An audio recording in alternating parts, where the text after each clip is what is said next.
Everyone, welcome to my channel class 12 math with Priya. Last class में हमने exercise 1.1 का question number 10 discuss किया था। आज की क्लास में हम क्वेश्चन नंबर 11 डिस्कस करने वाले हैं। तो देखते हैं हमारे पास क्वेश्चन नंबर 11 क्या है। क्वेश्चन नंबर 11 हमसे कह रहा है show that the relation R. हमारे पास कोई रिलेशन है R in the set A, और वो किस पे डिफाइन किया गया है, सेट ए पे डिफाइन किया गया है, of all points in a plane. जो हमारे पास सेट ए है वो किसका सेट है, वो ऑल पॉइंट्स का कलेक्शन है जो कि एक प्लेन में लाई करते हैं। जैसे कि हमारे पास ये प्लेन है, इसमें बहुत सारे पॉइंट्स हैं, और अगर हम उनका क्या बना दे, सेट बना दे, तो वो हमारे पास कौन सा सेट हो जाएगा, वो हो जाएगा सेट ए। और उस सेट ए पे हमारे पास ये रिलेशन आर डिफाइन किया गया है। हमारे पास रिलेशन क्या है, पी कोमा क्यू, कोई पॉइंट है पी और दूसरा पॉइंट है क्यू, वो हमारे रिलेशन में आएगा। कब आएगा, जब distance of point P from origin is same as distance of point Q from origin. हमारे पास कोई पॉइंट है पी और कोई पॉइंट है क्यू, तो हमारे पास यहाँ पे ले लेते हैं, ये है पॉइंट पी और ये है हमारे पास पॉइंट क्यू, ठीक है। और हमारे पास क्या दिया गया है इसमें कि इनका जो डिस्टेंस है, किससे डिस्टेंस, ओरिजिन से, तो ये हमारे पास एक्स एक्सिस हो गई और ये है वाई एक्सिस, ठीक है। ये है एक्स एक्सिस और ये है वाई एक्सिस। इस रिलेशन के अकॉर्डिंग अगर P का ओरिजिन से डिस्टेंस Q के ओरिजिन से डिस्टेंस के इक्वल हो जाता है तो P कोमा Q हमारे रिलेशन में आ जाएगा। मतलब ये ओरिजिन है 0,0 और इसका इससे डिस्टेंस, ये डिस्टेंस, ये लेट अस सपोज ये O है, ठीक है। तो OP जो है अगर OQ के इक्वल हो जाता है तो हमारे पास P कोमा Q हमारे रिलेशन में आ जाएगा। ये हमारे पास रिलेशन है। फिर से देखिए, अगर P का ओरिजिन से डिस्टेंस Q का ओरिजिन से डिस्टेंस के इक्वल हो जाता है तो हमारे पास PQ हमारे रिलेशन में आता है। अब रिफ्लेक्सिव के लिए रिफ्लेक्सिव की कंडीशन क्या होती है, अगर हमारे पास कोई भी एलिमेंट जो है वो अपने आप से रिलेटेड हो जाता है तो रिफ्लेक्सिव रिलेशन कहलाता है। यहाँ पे हमारे पास PQ आता है जब distance of P from origin same हो जाता है डिस्टेंस ऑफ Q के, ठीक है। तो हमारे पास P कोमा P आने के लिए क्या कंडीशन होगी कि distance of P from origin is same as distance of P from origin. यानी कि किसी पॉइंट की, यहाँ पे हमारे पास ओरिजिन है, इस पॉइंट P की जो डिस्टेंस है वो इसी पॉइंट की डिस्टेंस के इक्वल होगी। जैसे कि हमने यहाँ पे ले लिया ये वाला पॉइंट P, ठीक है, इसकी जो डिस्टेंस है वो है OP, तो OP जो है वो OP के इक्वल होगा। OP की जो डिस्टेंस है वो OP के इक्वल होगी, तो हमारा रिलेशन क्या हो जाएगा, रिफ्लेक्सिव रिलेशन हो जाएगा। सो हम यहाँ पे कहेंगे कि distance of P, distance of P from origin is same as, क्या है, सेम है, वो is same as distance of P from origin is same as distance of P from origin, distance of P from origin। इस चीज को हम एक तरीके से और लिख सकते हैं, किस तरीके से, हमारे पास OP जो है वो OP के इक्वल होगा। So OP is equal to OP। अगर OP के इक्वल है तो हमारे पास P कोमा P हमारे रिलेशन में हो जाएगा। सो P कोमा P जो है वो हमारे रिलेशन में आ जाएगा। अगर P कोमा P ये ऐसे ही जो पॉइंट्स के कलेक्शन हमारे रिलेशन में आ रहे हैं तो हमारे पास रिलेशन कौन सा हो जाएगा, रिलेशन हो जाएगा रिफ्लेक्सिव।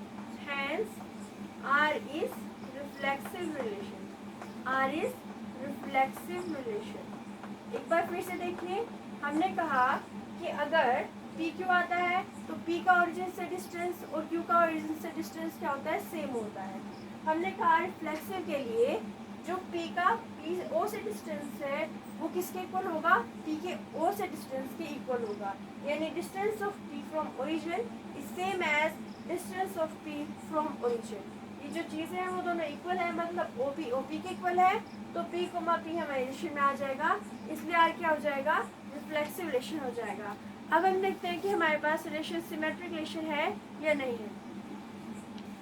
अब हम देखते हैं कि हमारा रिलेशन सिमेट्रिक रिलेशन है या नहीं है।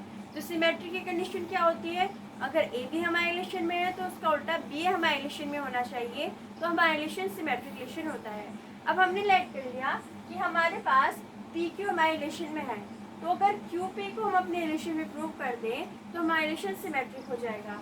पी क्यू कब आता है? जब distance of P from origin is same as distance of Q, यानी कि हम सिंपली कह सकते हैं कि हमारे पास पी क्यू हमारे रिलेशन में आ रहा है। इसका मतलब क्या है? इसका मतलब है कि हमारे पास ओ से पी की डिस्टेंस यानी कि ओ पी किसके इक्वल है? क्यू के ओरिजिन से डिस्टेंस यानी कि ओ पी। तो O P is equal to O Q. यहाँ पे इस डायग्राम से समझ सकते हैं O P is equal to O Q, तो पी क्यू हमारे रिलेशन में आ रहा है। अब इस चीज़ को कि ओ पी ओ क्यू के इक्वल है हम किस तरीके से लिख सकते हैं कि ओ क्यू ओ पी के इक्वल है। ठीक है, ओ क्यू किसके इक्वल है? ओ पी के। इस चीज़ को हम लिख सकते हैं क्योंकि दोनों चीज़ें क्या है? इक्वल है। अगर हम ओ क्यू को पहले लिखें तो ये दोनों चीज़ें क्या रहेंगी? सेम रहेंगी। अगर ओ क्यू ओ पी हमारे रिलेशन में आएगा, मतलब अगर ओ क्यू ओ पी के इक्वल है तो हमारे रिलेशन में क्या आएगा? तो हमारे रिलेशन में आएगा अगर पी क्यू है तो यहाँ पे ओ पी और ओ क्यू है। अगर हमारे पास ओ क्यू और ओ पी है इसका मतलब क्या है? इसका मतलब है कि O Q comma O P हमारे रिलेशन में आ जाएगा। ठीक है, हमने किस तरीके से कहा कि यहाँ पे स्टार्टिंग में क्यू है, बाद में पी है, तो हमारे पास क्यू कोमा पी हमारे रिलेशन में आ जाएगा। अगर पी कोमा क्यू है, क्यू कोमा पी है, तो हमारा रिलेशन क्या है? Hence R is symmetric relation. R जो है वो सिमेट्रिक रिलेशन हो जाएगा। R is symmetric. एक बार फिर से देखिए, हमने सिंपली कहा कि पी क्यू हमारे रिलेशन में है, मतलब O P is equal to O Q. इसको हम इस तरीके से लिख सकते हैं कि O Q is equal to O P. O Q is equal to O P, तो क्यू कोमा पी हमारे रिलेशन में है, पी कोमा क्यू है, क्यू कोमा पी है, तो आर क्या है? आर हमारा सिमेट्रिक रिलेशन है। अब हम देखते हैं कि हमारा रिलेशन ट्रांजिटिव रिलेशन है या नहीं है। अब हम देखते हैं कि हमारा रिलेशन ट्रांजिटिव रिलेशन है या नहीं है। तो ट्रांजिटिव की कंडीशन क्या होती है? अगर ए भी हमारे रिलेशन में है, अब बी सी हमारे रिलेशन में है, तो ए सी हमारे रिलेशन में होना चाहिए ट्रांजिटिव के लिए। तो हमारे पास यहाँ पे पी क्यू, एक और पॉइंट हम कंसिडर कर लेते हैं आर। तो आर जो है वो हमारे पास यहाँ पे है और इसकी जो डिस्टेंस है ओरिजिन से वो है ओ आर। ओके, ओ से आर तक की डिस्टेंस है ओ आर। अब हमारे पास हम कंसिडर कर लेते हैं कि P कोमा Q हमारे रिलेशन में प्रेजेंट है। P कोमा Q हमारे रिलेशन में प्रेजेंट है, इसका मतलब क्या है कि OP OQ के इक्वल है। OP किसके इक्वल है? OQ के इक्वल है, यानी कि P की ओरिजिन से डिस्टेंस Q की ओरिजिन से डिस्टेंस के इक्वल है। अब हमने यहाँ पे एक और चीज़ कंसिडर की कि हमारे पास Q को मार हमारे रिलेशन में प्रेजेंट है। Q को मार अगर हमारे रिलेशन में प्रेजेंट है, इसका मतलब क्या है कि हमारे पास Q की ओरिजिन से डिस्टेंस R की ओरिजिन से डिस्टेंस के इक्वल है, means O Q is equal to O R. ठीक है, Q की ओरिजिन से डिस्टेंस R की ओरिजिन से डिस्टेंस के इक्वल है। तो हमारे पास ये दो रिलेशन जो है, दो पेयर जो है वो हमारे रिलेशन में प्रेजेंट है। अब इससे हम क्या कंक्लूड कर सकते हैं? ओ पी ओ क्यू के इक्वल है, ओ क्यू ओ आर के इक्वल है। तो फ्रॉम इसको मान लेते हैं इक्वेशन नंबर 1 और इसको मान लेते हैं इक्वेशन नंबर 2। सिंपली ऑब्जर्व करके हम कह सकते हैं कि from first and second we can say that OP is equal to OR।